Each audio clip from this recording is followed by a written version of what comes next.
Classe de seconde, chapitre 16, les lois de l'électricité, correction des exercices. Exercice 14, page 287. Donc la loi d'Ohm, il faut la connaître, c'est la loi qui relie la tension au bord d'un conducteur ohmique et l'intensité du courant qui le traverse, U égale R fois I. Donc question 2, si on applique cette loi, on va écrire R égale U sur I pour calculer la résistance du conducteur ohmique. Où est la tension ? Elle est sur ce multimètre, parce qu'on voit à droite ici, en gros plan V, les volts. À noter que ceci, 600, 200, 20 et 2, ce sont ce qu'on appelle les calibres. Les calibres, qu'est-ce que c'est ? C'est la plus grande valeur qu'on puisse mesurer. Par exemple, si on a une valeur de 1,3 volts, on peut se placer sur tous ces calibres parce qu'ils sont supérieurs à 1,3 volts. Pas celui-là, parce que ce calibre pourra mesurer une tension maximale de 200 millivolts, 0,2 volts. Alors quel est l'intérêt de choisir le bon calibre ? En l'occurrence, ce n'est pas le cas ici. Le meilleur calibre, c'est le calibre 2 volts. Il faut prendre le calibre juste supérieur à la valeur. Pourquoi ? Parce qu'on aura une meilleure précision. Si on se met sur le calibre 2 volts, on va avoir 1,32 volts, par exemple 1,33, 35. On aura un chiffre après la virgule en plus. Donc comment on fait dans la pratique pour choisir le meilleur calibre ? On commence par le plus grand, 600, on descend, on descend, on descend, on descend encore, jusqu'à un moment, on va voir qu'il y a un affichage ici qui nous dira qu'on ne peut pas faire la mesure, le calibre est trop petit, auquel cas on revient juste au calibre juste précédent.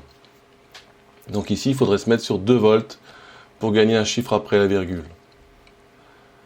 Pour l'intensité, c'est pareil, 0,12 ampères, c'est-à-dire 120 mA, on aurait pu se mettre sur ce calibre 200 mA et gagner un chiffre après la virgule. On aurait par exemple pu afficher ici 123 mA et on aurait gagné en précision. Donc avec les valeurs qui sont là, R égale U sur I, 0,13 sur 0,12, 1,1 ohm. Exercice 15.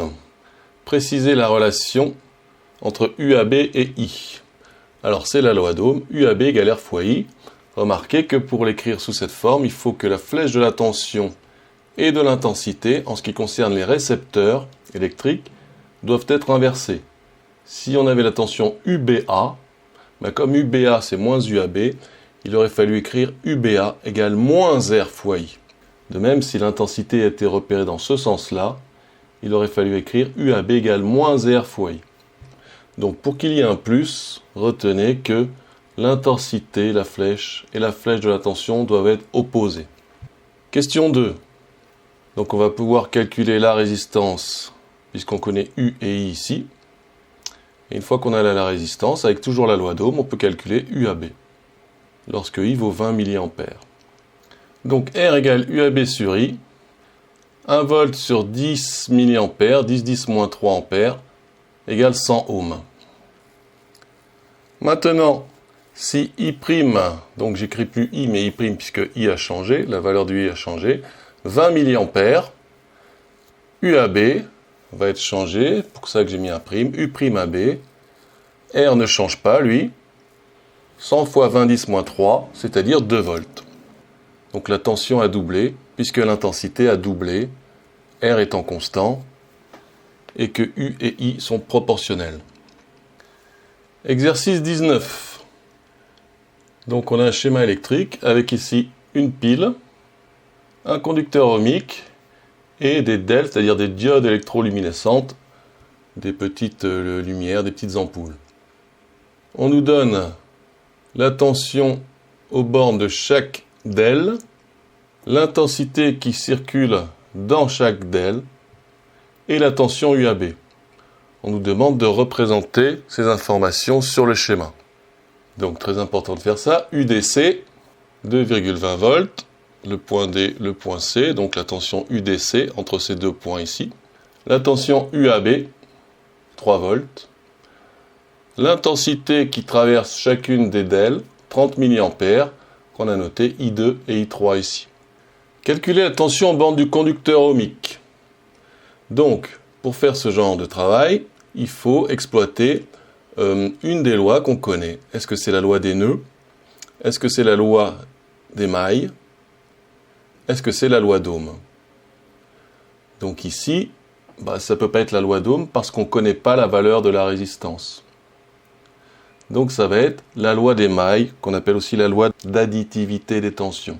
Donc on peut écrire que la tension UAB, c'est la tension UAE plus la tension UED plus UDC plus UCB.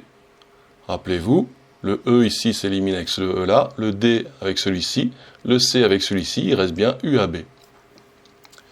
UAE vaut 0, c'est la tension aux bornes d'un fil, UCB également, donc l'égalité se simplifie, on exprime UED, qui vaut UAB moins UDC, 3 moins 2,20, 0,80 volts. On connaît maintenant la tension UED. Pour le voir facilement, on comprend bien clairement que UED plus UDC, c'est égal à UAB ici. Question 3. Calculer l'intensité du courant qui traverse la pile. L'intensité du courant qui traverse la pile, c'est l'intensité dans cette branche principale. Donc l'intensité dans cette branche principale, c'est la somme des intensités qui traversent les DEL d'après la loi des nœuds. C'est-à-dire que I1, l'intensité cherchée, vaut I2 plus I3, c'est-à-dire 60 mA. Question 4. Déterminer la résistance du conducteur ohmique. Eh bien, on connaît I1, on connaît UED, il suffit d'appliquer la loi d'Ohm. UED égale R fois I1. C'est-à-dire que R vaut UED sur I1. 0,80 volts sur 70-3 ampères, 13 ohms.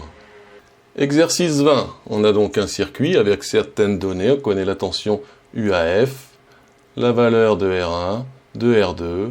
On va prendre l'énoncé détaillé pour trouver toutes les autres caractéristiques du circuit. Utilisez la loi d'Ohm pour déterminer la tension UCD. Donc UCD, c'est R1 fois I1. I1 est connu, c'est l'intensité qui traverse l'ampère-mètre ici, 6 mA. R1 est connu, donc UCD, R1 fois I1, 1 10 puissance 3, 1000 fois 6 10 moins 3, ce qui devrait faire 6 volts. 6 volts ici. En déduire la tension UDE à l'aide de la loi des mailles. Donc on applique la loi des mailles, vous voyez qu'on n'a même pas besoin de regarder le circuit, puisque on peut écrire que UAF, c'est UA avec le F ici, et entre les deux, que des lettres qui se simplifient. Le B se simplifie avec ça, le C avec celui-là, le D avec le D, le E avec le E. Donc cette loi est correctement écrite. Les tensions aux bornes des fils sont nulles. Aux bornes de l'ampère-mètre, il faut le savoir aussi. Donc la loi se simplifie, et on en déduit UDE, qui vaut 6 volts. UAF moins UCD.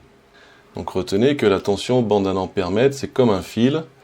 On dit que l'ampère-mètre, il a une faible résistance interne. Donc U égale RI, U est très faible. La tension aux bornes de l'ampère-mètre, elle est très faible, on la néglige. Et enfin, déterminer des intensités I2 et I3. I2 et I3. On connaît R2. Si on connaît UED, on va pouvoir déterminer I2 grâce à la loi d'Ohm. Et grâce à la loi des nœuds, on va pouvoir écrire I1 égale I2 plus I3, qui va nous permettre de calculer I3. Donc pour la loi d'Ohm, UDE égale R2 I2, on en déduit I2. Attention là, c'est pas U moins EDE, c'est une erreur, c'est UDE. Sur R2, 6 volts sur 1,5 10 puissance 3 ohms, 4 mA. Et on applique la loi des nœuds pour trouver I3. I3, c'est I1 moins I2 qui sont connus maintenant. Donc 2 mA.